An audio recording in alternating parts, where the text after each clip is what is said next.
हमने जितने शास्त्र पढ़े उनमें ऐसा हमने कोई विधान आज तक कहीं नहीं पढ़ा कि कोई स्त्री भागवत की साप्ताहिकी अनुष्ठान करे। कई कारण हैं जिनके कारण वो अनुष्ठान सम्यक रूप से पूर्ण करने का अधिकार नहीं करती। राधे राधे दोस्तों, स्वागत है आपका एक और धमाकेदार वीडियो पर। दोस्तों, मासिक धर्म को लेकर इस समय सोशल मीडिया पर बहुत ज्यादा शोर हल्ला हो रहा है। मासिक धर्म का सही नियम क्या है और मासिक धर्म में क्या करना चाहिए, क्या नहीं करना चाहिए। मासिक धर्म में नाम जप कर सकते हैं या नहीं, पूजा पाठ कर सकते हैं या नहीं, रसोई में जा सकते हैं या नहीं। जानिए, वीडियो पूरा देखिए, तभी जान पाओगे। हमने जितने शास्त्र पढ़े उनमें ऐसा हमने कोई विधान आज तक कहीं नहीं पढ़ा कि कोई स्त्री भागवत की साप्ताहिकी अनुष्ठान करे। कई कारण हैं जिनके कारण वो अनुष्ठान सम्यक रूप से पूर्ण करने का अधिकार नहीं रखती। जैसे अनुष्ठान हुआ और वो मासिक धर्म से युक्त हो जाती है, अब वो अनुष्ठान कैसे पूर्ण करेगी? क्योंकि स्त्री शरीर में रजस्वला धर्म आता है और वो आपने अनुष्ठान लिया, अचानक क्रम बदला और वो हो गया, तो फिर कैसे मंच पर उस भागवत पर हम जाकर के वो लीला कथा का वर्णन करें? इस तरीके के बहाने बना दिए गए। दूसरा, जब आपको बाहर निकलने के लिए कहा जाता है, पहले व्यवस्थाएं वैसी नहीं थी। आज सब कुछ है, चाहे आप पैड्स ले लीजिए, आप और भी कई तरीके की अच्छी चीज़ें, सब आप नॉर्मली वर्क कर सकते हो। पहले कुछ भी नहीं था, तो पहले क्या करें? तो आपको घर के अंदर ही बंद रहना पड़ता था। आप जिस तरह के कपड़े इस्तेमाल करते थे, तो ऐसे रीजंस थे नहीं करने के। बीच वाले आके काम खराब करते हैं। इतना शुरुआत जिसने की उसने एक अच्छे रीजन से की, बीच वाला आके काम बिगाड़ देता है। उसने बिगाड़ दिया ये बोल के अछूत है, ये है, वो है। भाई 9 महीने एक लड़की जब बच्चा पैदा कर रही होती है, वो पीरियड से नहीं होती है। और कहा भी जाता है ना कि बच्चे को खून से सींचा है। 9 महीने उसको पीरियड्स नहीं आ रहे, उस खून का इस्तेमाल तो हो रहा है ना बच्चे को सींचने में। अगर आपको लग रहा है वो खून इम्प्योर है, आप में से जितने हम सब बैठे सब इम्प्योर है, उसी खून से सबको सींचा गया है, इसलिए वो 9 महीने नहीं हुई। बाकी जो लास्ट में बचता है वो नेक्स्ट 40 दिन में निकल जाता है, तो इम्प्योर तो हो ही नहीं सकता। द्रौपदी जी के लिए वो उस वक्त रजस्वला अवस्था में थी जब भगवान आए। भगवान ने टच करने से पहले नहीं सोचा कि रजस्वला अवस्था में है। आप और हम कौन होते हैं सोचने वाले, ये मत करो वो मत करो। तो ये बातें बनाई गई। पहले रीजन अलग थे, सेफ्टी पर्पस था, आराम के लिए था, खान पान का पर्पस था। अब ये सब नहीं है। गांव का एक बच्चा जानता है इस बात को कि जब स्त्री का अपना धर्म हो तो विश्राम करे, पूजा, रसोई, अनुष्ठान इनसे दूर रहे। ये विधान है। अब यहां उदाहरण दिया जाएगा कि द्रौपदी जिस समय रजस्वला थी उस समय भगवान समा गए। अरे ओ, क्या स्थिति थी द्रौपदी की उस समय? उसकी साड़ी उतारी जा रही तो भगवान ये सोचेंगे रजस्वला है, तुम्हारी कौन साड़ी उतार रहा है इस टाइम? उस समय द्रौपदी की जो कंडीशन है, भगवान है वो तुम्हारी तरह और मेरी तरह नहीं है।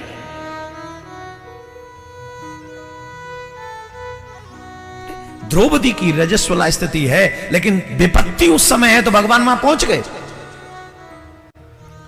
लेकिन द्रौपदी को छोड़ के दोबारा बताओ और कहां गए भगवान फिर इस स्थिति में? बोलो, बताइए हमें, एक उदाहरण दीजिए।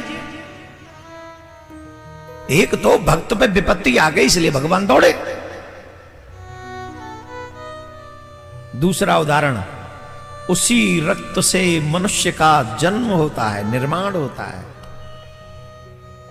ये प्रकृति का नियम है, मेरा और तुम्हारा नहीं है। जिस प्रकृति ने उस रक्त से मनुष्य का निर्माण किया है, उसी प्रकृति ने ये हमको कहा है, डोंट डू दिस। उसी पुराण, वही धर्म का ये आज्ञा है, स्पेशली आज्ञा है कि आप रसोई में नहीं जा सकते उन दिनों में, आप पूजा में नहीं जा सकते उन दिनों में। आज अगर हम इस व्यासपीठ पर बैठकर गलत विचारों को हम व्यक्त करेंगे तो आने वाली पीढ़ी धर्म से दूर हो जाएगी और धर्म को अधर्म को धर्म समझ के अधर्म करने लग जाएगी। ये हमारी जिम्मेदारी है। हमें शास्त्रों का पूरा ज्ञान होना चाहिए। आजकल ये तमाम क्वेश्चन आंसर होते और हम उल्टा सीधा कोई भी जवाब देते हैं। अगर आंसर न मालूम हो तो चुप रहो, लेकिन अधर्म को धर्म बना के साबित मत करो। इससे बहुत बड़ा फर्क पड़ेगा। आने वाली पीढ़ी समझेगी कि जब ऐसे धर्माचार्य ऐसा बोल रहे हैं तो यही सच होगा। और आपस में बैठकर चर्चा करना तो हमने सुना है, जैसे आनंदमयी माता, उड़िया बाबा और भी संतों के बीच में बैठकर भगवत चर्चा परस्पर हो रही है, सभा लगी हुई है और चर्चा घंटे 2 घंटे भगवत चर्चा हो रही, उसका तो प्रमाण मिलता है। शास्त्रों में आता है याज्ञवल्क्य से गार्गी जी प्रश्न उत्तर कर रहे हैं, चर्चा कर रहे हैं, ऐसा तो पाया गया है। लेकिन अनुष्ठान का अभी तक हमें पता नहीं। अगर कहीं हो तो हम मानने के लिए भी तैयार हैं, क्योंकि निगम अनुशासन के अंतर्गत सब हैं। अगर कहीं शास्त्र में है और हमने नहीं पढ़ा, कोई हम सर्वज्ञ तो है नहीं, जितना हमें ठाकुर जी ने ज्ञान दिया उतना ही हम जानते, जितना जनाया उतना ही जान पाते। अगर कोई ऐसा शास्त्र है जिसे हमने नहीं पढ़ा और उसमें अनुमति दी जाती है, तो अभी तक हमने ऐसा पढ़ा नहीं है और ऐसा हमने कभी गुरुजनों से सुना भी नहीं है। इसलिए मुझे ऐसा लगता है कि माताओं बहनों को भागवत का साप्ताहिक अनुष्ठान नहीं करना चाहिए। चर्चा करने का तो अधिकार है, भगवत लीला गुणानुवाद का अधिकार है। हम जैसे अपने लोग चर्चा कर रहे हैं, ऐसे वो बैठ के चर्चा कर सकते हैं, संत सभा में बैठकर भगवत यश गान कर। लेकिन अनुष्ठान साप्ताहिकी का निषेध है, ऐसा हमने शास्त्रों में कहीं नहीं प्रमाण पाया कि कोई भी स्त्री शरीरधारी मंच पर बैठकर साप्ताहिकी का अनुष्ठान करे। अब उसका परिणाम क्या होता है ये तो सर्वज्ञ भगवान जाने। उसका परिणाम क्या होता है इतना जरूर हम कह सकते हैं कि अमंगल तो होगा नहीं, क्योंकि भगवत चर्चा करने वाले का अमंगल नहीं हो सकता, ये तो पक्का है।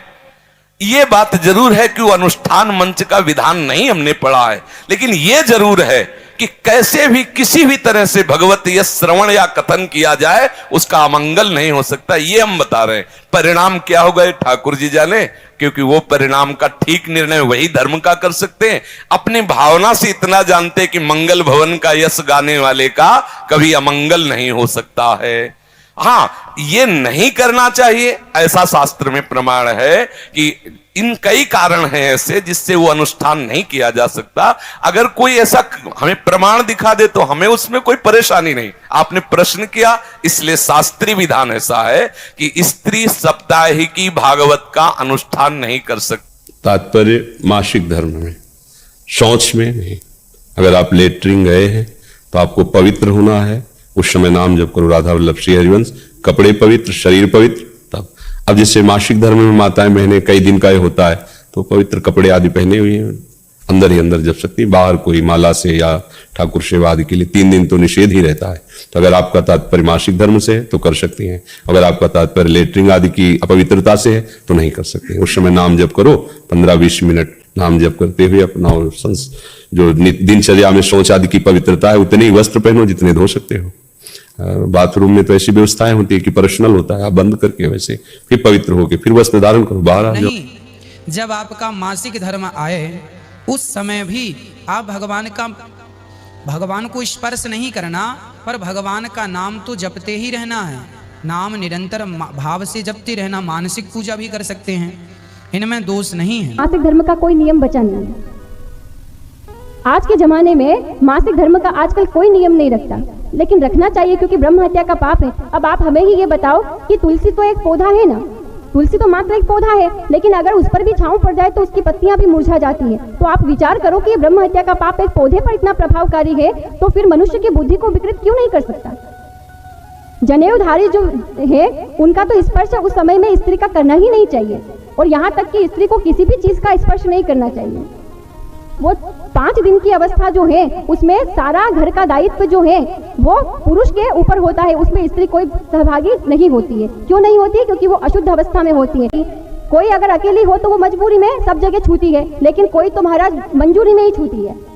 किसी किसी की मजबूरी होती है, हर किसी की मजबूरी नहीं होती है। जिसके यहाँ करने वाले हैं अगर वो भी अशुद्ध अवस्था में हर जगह छूती है तो उसको पाप का भोग अवश्य भोगना पड़ेगा। कोई नहीं है और आपने छू लिया, कोई बात नहीं, फिर उसके लिए क्षमा मिल जाएगी, उसके लिए प्रायश्चित हो जाएगा। बहुत बहुत धन्यवाद दोस्तों, वीडियो पूरा देखने के लिए। आपको कौन से महाराज का विचार अच्छा लगा और किन के बातों से आप सहमत हो, कमेंट करके जरूर बताएं। और वीडियो को लाइक, चैनल को सब्सक्राइब भी कर लीजिए, क्योंकि यहां पर आपको रोज ऐसा ही सुंदर सुंदर वीडियो देखने को मिलेगा। मिलते हैं नए वीडियो पर। राधे राधे।